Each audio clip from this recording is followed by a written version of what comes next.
Hello out there. Thank you for tuning into another EPPP video. In this video, I will go over my EPPP study schedule. Now, before I get started, I have to give a few disclaimers. Disclaimer number one, this video is based on my personal experience. So the testing company that I will mention in this video, I do not work for the testing company mentioned. I am not receiving any type of sponsorship or kickback. This is just simply the testing company I chose based off of the options that I felt were available to me. So, disclaimer number two, in total, I took the EPPP 3 times. So I don't say that in an attempt to freak anyone out. I want to give some context to that situation. The first 2 times that I took the EPPP, I took it within the same month, less than 2 weeks apart. I do not recommend by any means that you do that. Again, I understand everyone is different and has different circumstances, so it may require you to retake the test quickly. And the third point that I want to mention in this video, I am solely discussing the EPPP Part 1. So for licensure in my state, I am not required to sit for Part 2. So, when I took it the third time, I only had to take Part 1, and that was sufficient. So if you're looking for some information on the EPPP Part 2, I believe that there are several other YouTubers who can speak to that experience, so go check them out. All right, so let's get right into this video. So I've broken everything down into 4 steps. Step number one, before even beginning any reading or creation of any flashcards, make sure you take a practice test. After taking the exam in study mode, I was able to review my overall score. Now, my goal uh, was to increase my overall score to at least 70% pass rate. Okay, so I was able to receive a baseline, and then of course having a goal in mind of having at least a 70% pass rate. Now, what's also good about taking these online exams is that, particularly with AATBS, what I noticed is that once I completed my exam, the questions that I answered are categorized by domain. So, for example, if you had 30 questions from the exam that were from the statistics domain, once you complete that exam, you would see the statistics domain in those 30 questions from the test that fell under that domain. I'm going to get into next why that's very helpful as well. Step two. So use your current pass rate from your practice exam to plan out your study schedule. Now, what you do not want to do is waste your time studying a domain that you are already scoring fairly well in, or waste your time studying a domain that does not make up a significant part of the EPPP, even if you performed poorly in that domain. Here's what I mean by that. So, for example, if you scored low on the stats domain, you do not necessarily want to make studying that area top priority.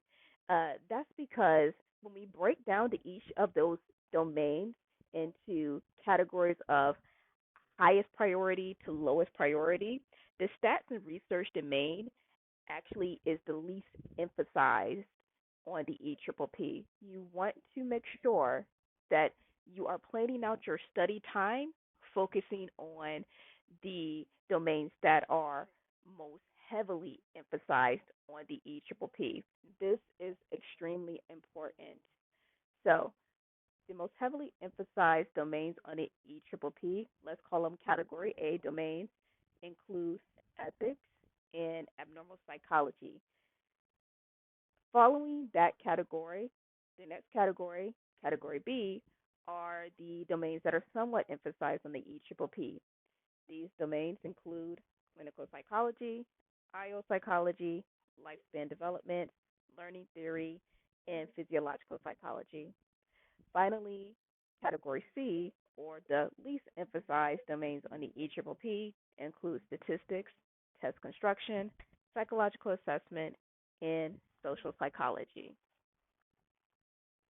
So I identified the key terms and key concepts from the questions that I missed in category A and B to give me a starting point as to where I should begin reviewing material within the actual workbooks. So, for example, if I was really struggling with abnormal psychology, I would go to the practice exam and look at the questions that fell under abnormal psychology, review over the ones that I missed, identify the key terms and key concepts that I missed within the abnormal psychology domain, and then using my workbook, I would go to the section of the workbook that covers abnormal psychology and specifically start by focusing my attention on the part within abnormal psychology that focuses on the key terms and key concepts that I missed on the practice exam. Now, even still, before even reading anything, what I would then do is go and review, take a few of the section quizzes. Now, I found this to be important because, you all let me know if you ever run into this. When you're reviewing over information and you're reading, it can really be more of a passive task. You're just, reading, highlighting, maybe jotting down some notes. And by the time you're done reading that chapter or section, you're just kind of sitting there in a daze, like, okay, what did I just read? I didn't retain any of that information. I ran into that issue. So if you find yourself running into a similar issue, I believe this approach that I used when preparing for the each repeat a third time will work for you. So instead of just immediately diving into reading, I took a section quiz. Again, within the domain area, a top priority domain area like abnormal psychology.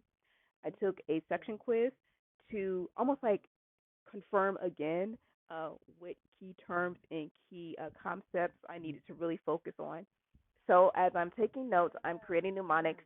I find mnemonics to be extremely helpful because they just allow for better retention of information and better recall. Now, in addition to actually writing down my notes, as you all have already noted, if you've watched any of my previous videos, I actually recorded my notes using a free voice recording app that I obviously downloaded onto my phone.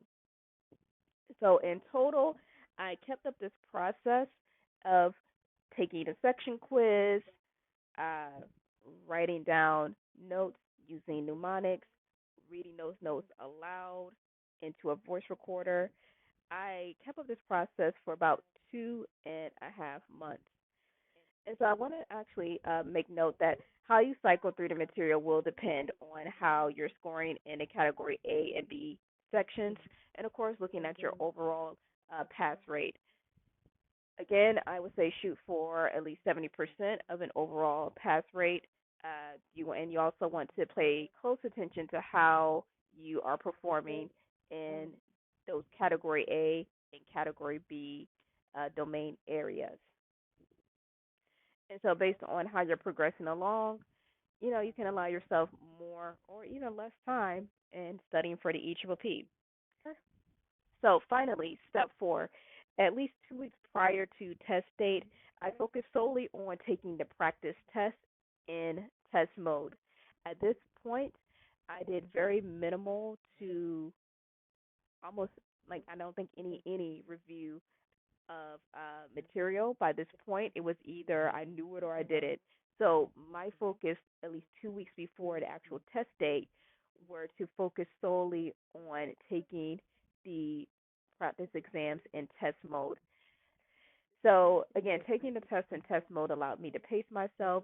I was able to realize at what test number to stop and take a couple of moments to just allow my eyes to rest, to stretch, and when to just go back in and complete my next set of questions. I hope that this was of use to you. Happy studying, and look out for some more EPPP videos. Take care.